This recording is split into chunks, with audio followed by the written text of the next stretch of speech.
男人在探险时发现了一件诡异的事，山洞里竟站着个静止不动的人类，宛如被人点了穴道一般。心存疑惑的他朝着里面打起招呼，然而对方依旧纹丝不动。困惑的尼克打算进去一探究竟，于是他招呼狗子上前打头阵，不料狗子却表现得尤为恐惧，哆哆嗦嗦，始终不愿前进半步。尼克也不好强狗所难，他只能小心翼翼独自向着洞里探寻。然而还没走上几步，面前就出现一股能量在阻碍着自己。懵逼的尼克有点懵逼，他伸出手抚摸一番，却发现周围的能量非常有质感，宛如一道空气墙，并且每走一步都是举步维艰。但为了搞清楚对方的底细，他只能克服恐惧向着前方走去。可随着渐渐深入，尼克惊恐地注意到对方竟缓慢行走了起来，这一幕将他看得云里雾里。伴随他彻底穿越空气墙，前方的人也大步流星走了起来。碍于对方来路不明，并腰间又挎着枪，尼克不敢轻易上前打招呼。没过一会，对方就消失在黑暗中。就当他犹豫要不要跟进去时，后方又发生诡异的现象。只见洞口处忽亮忽暗，同时洞穴深处又传出惊悚的惨叫声。尼克吓得尿不湿都尿湿了，他急忙朝着外界夺命而逃。好在是有惊无险来到了外面，但此时的他却很是疑惑，明明进入山洞前还是晌午，这才仅仅在里面待了3分钟，可如今外面却已是一片漆黑，就连狗子也消失得无影无踪。难以置信的他朝着汽车跑去，可当来到跟前一看，爱车竟已被杂草树藤给覆盖。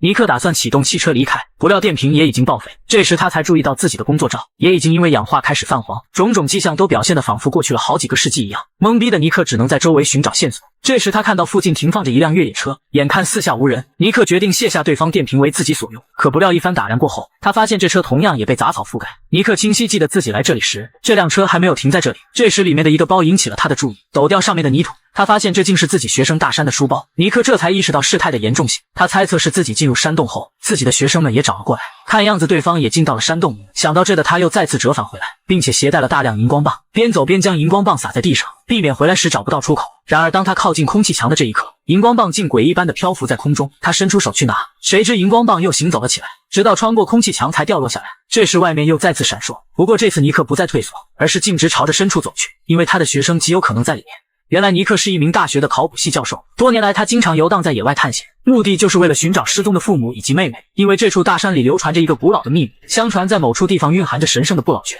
只要接触到不老泉的泉水就能长生不老。而尼克的父母和妹妹就是为了寻找不老泉，导致现在都了无音讯。这天尼克在山脚下发现了父母的车，车上还有着一家人的合照，并在旁边发现了这个山洞。由于在出发前他将来此的目的透露给了学生，担心教授安危的学生们打算过去帮助教授一同寻找。本着人多力量大，他们还带上了2个小屁孩。很快他们便来到目的地，他们也找到了教授父母的车，可却始终不见教授的踪影。这时小胖发现了一根绳子，顺着绳子的方向他们来到一个山洞旁，他们发现山洞里竟别有洞天，难不成教授就在这个里面？几人兴奋地走了进来，绳子的尽头通向一处悬崖，但不知为何绳子竟然断裂了，一想到教授很有可能就被困在下面，几人立刻带上装备打算下去。为了应对突发情况，他们将小胖留在上面接应。很快几人就下到悬崖底部，就当他们拿起手电向着深处靠近时，里面却传来一阵惊悚的惨叫声，仿佛存在了什么史前怪物一般。几名女士被吓得屁滚尿流，当即便打算逃离这里，然而才刚爬到一半，绳子就莫名其妙的断裂，丽莎直挺挺的掉落下来，刚巧砸中了底下的大山。这一摔将丽莎的小腿摔成了骨折，大山的手臂也不幸被砸伤。无信邪的他又扯了扯另外一根绳子，结果也是断裂开来。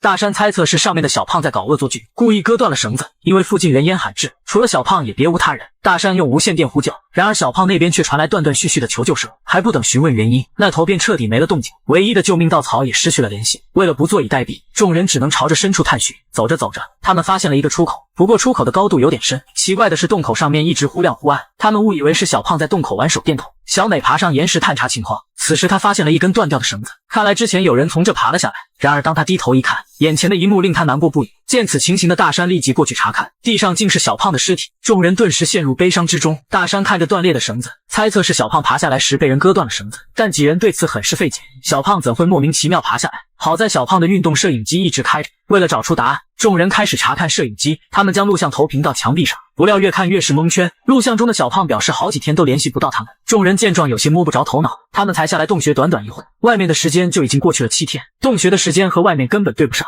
在这段时间里，小胖还发现了教授的越野车，并找到了一本古老的书籍，上面记录着一个女王为了救治垂危的丈夫，派遣了远征军来到这里寻找不老泉，但不是被当地野人杀死，就是空手而归。很快他又找到了教授父亲的笔记，原来教授的父亲为了救治身患绝症的女儿，才来这里寻找传说中的不老泉。地底的几人已经彻底懵逼，因为从录像中可以看出，小胖已经从白天等到了晚上，又从晚上等到了白天，而他们这里才过去10多分钟而已，但画面栩栩如生又不是假的。很快时间便来到第7天，小胖的精神状态也开始糟糕起来，物资也已经弹尽粮绝，迫不得已的他只能寻找生路。这时他发现了一个洞口，上面的石头还捆着一条绳子。为了寻找伙伴，他索性顺着绳子爬了下来。然而身子才刚探下来，天空就开始飞速变化。没过一会，他手中的绳子就莫名断裂。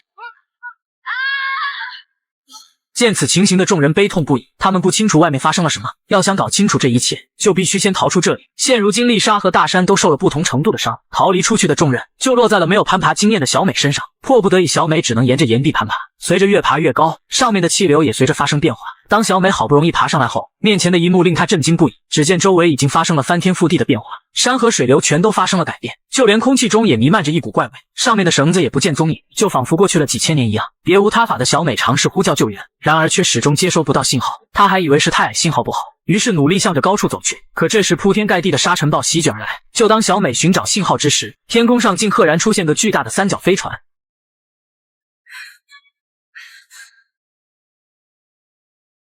这离奇的现象将他吓得缩回了山洞中，他将外面的一切说给几人听，可面对他这天方夜谭的话语，众人根本就不信，毕竟他才上去短短几秒钟而已。无奈的小美将录下的视频递给几人看，当看到录像中的画面时，众人满脸的不可思议。这时大山递给小美手机，原来他在底下也在录像，然而手机中的录像才显示几秒，可上面的录像则已经过去了30分钟。大山这才意识到，这里和外面的时间流速不一样，上面不断闪烁的光芒就意味着外界在昼夜交替，绳子也不是被人给割断的，而是由于长时间摩擦自然损坏的。大山又再次翻看小胖的录像，发现他刚摔下来时还没有死。他本想拿出对讲机呼叫同伴，不料才刚开口，身旁就迅速跑来一个神秘人，对方二话不说就结果了小胖的性命。看到这的众人不忍直视，这就说明这洞穴里还有其他人，他们随时会有生命危险，而唯一的希望就只能依靠这个洞口。小美决定攀爬上去，然后再放下绳子解救几人。与此同时，丽莎在看录像时注意到一个问题，那就是外面的光芒不像是昼夜交替，反而更像四季在发生变化。也许他们在洞中的几个小时，外面极有可能已经过去了几千年。就当众人不知该如何是好时，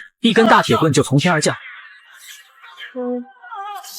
紧接着变化成云梯，不明所以的小美赶紧攀爬。可就在此时，上面又走下来一个全副武装的面具男，众人吓得瑟瑟发抖。突然山洞里窜出来一个野人，与面具人厮打在一起，不料野人并不是其对手，没一会就败下阵来，被面具人给制服。众人见此情形，撒腿就跑。误打误撞间，他们来到一个山洞，在这里他们发现了2具尸体，正是教授的父母。不远处还蹲着几个野人。大山立即让3人偷偷撤退，可不幸还是被野人给发现。为了掩护几名女士撤退，大山只好与其扭打在一起，但双拳难敌4手，没一会他就被野人干趴在地。另外2名野人则是去追捕其余3人，好在3人闪躲及时，摆脱了野人的追捕。为了帮助被困的大山，小美急忙折返回去。然而此时的大山已经饮恨西北，就在他悲痛之际，面具男从山洞里钻了出来，他用杯子采集了一杯泉水，接着便打算离开这里。可看到伤心欲绝的小美，他似乎又想到什么，于是又折返了回来，打算将大山的尸体给拉走。以为面具男想糟践尸体，小美殊死反抗，面具男一把将其推倒在地，紧接着拉起大山来到泉水旁。小美还打算阻止，不料野人们却围困了上来，面具人紧紧将2人护在身后，他随之与野人们展开搏斗。就在此时，大山竟奇迹般活了过来，想必这就是传说中的不老泉。然而此时的面具男被打得节节败退，就连面具都被野人们给摘下。被摘下面具的他似乎呼吸不了，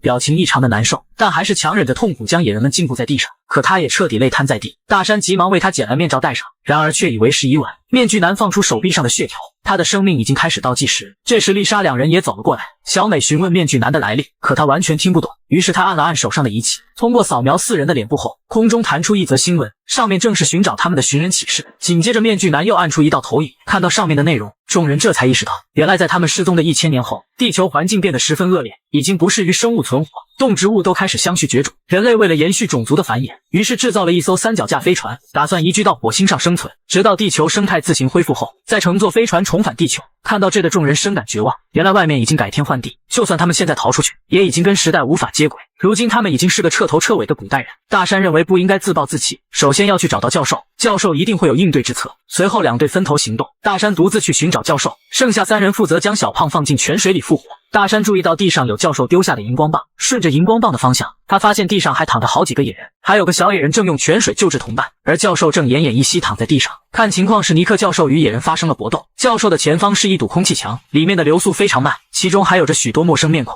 教授的妹妹也被困在了里头，看来当初有很多人过来寻找不老泉，但最后都被困在了空气墙中。大山想将教授带去不老泉救治，但教授却舍不得远离妹妹，死活都要陪伴在妹妹身边。大山见状只好先赶了回来，众人合力将小胖放进泉水中，静静等待奇迹的发生。不料此时大批的野人追了过来，众人只好先将小胖给丢下，朝着刚刚的洞口跑去。大山赶紧掏出面具男的云梯，